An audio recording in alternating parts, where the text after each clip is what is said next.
Omwami wa Kabaka atwala egombolora ya mumyuka Kayunga, Margret ssempala avudde mu mbeera n'alangira abakulembeze ku disitulikiti y'e Kayunga olw'okumanya amazima ku ttaka ly'Obwakabaka e Kayunga erikayanirwa famire emu kyokka ne beefuula abatagamanyi. Abakulembeze betulonda okulwanirira ebintu byaffe ate be bakulembeze ababitujjako.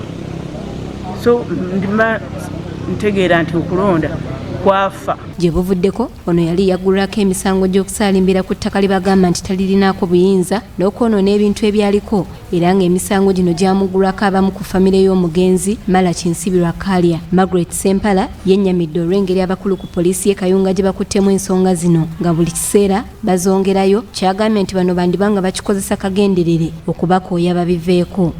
Nti batugambye tuddeyo nga 3 mu lumu ate batugamba okudda 3 mu lumu.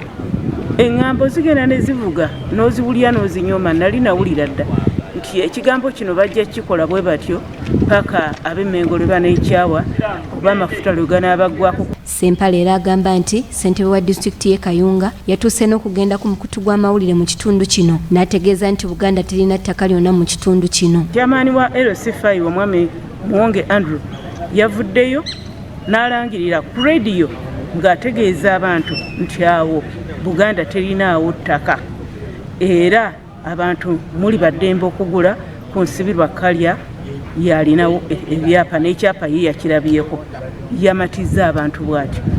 So oyo y'omu kwabo ate n'endagaano emu gye nalabyeko ng'omuntu agula Muwonge Andrew yateekako omukono. Tutuuseeko ku ttaka awatudde embuga y'egombolora eno era eno tusanze ebizimbe ebipya bizimbibwa era tukitegeddeko nti ssentebe wa disitulikiti eno Andrew Muwonge y'omu ku bali mu kusitula ebizimbe.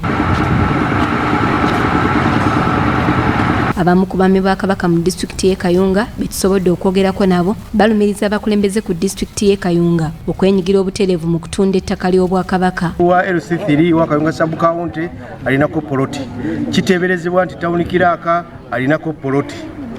Muwonge y'omu ku baasayininga ku ndagaano ya Dr. Kakooza eyagula. Era ngenda okulaba ekyansonyi nnyo nti ku disitulikiti wano we tutudde omuli Mr. Muwonge Andrew. Ano chairman 5 yabadde azimba awo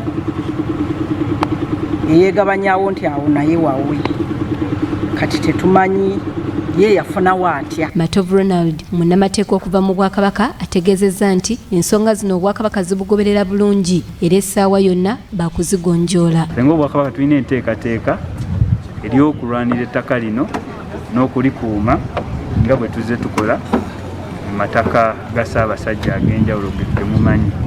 Olw'ensonga eyo tusuubira nti amazima gajja vaayo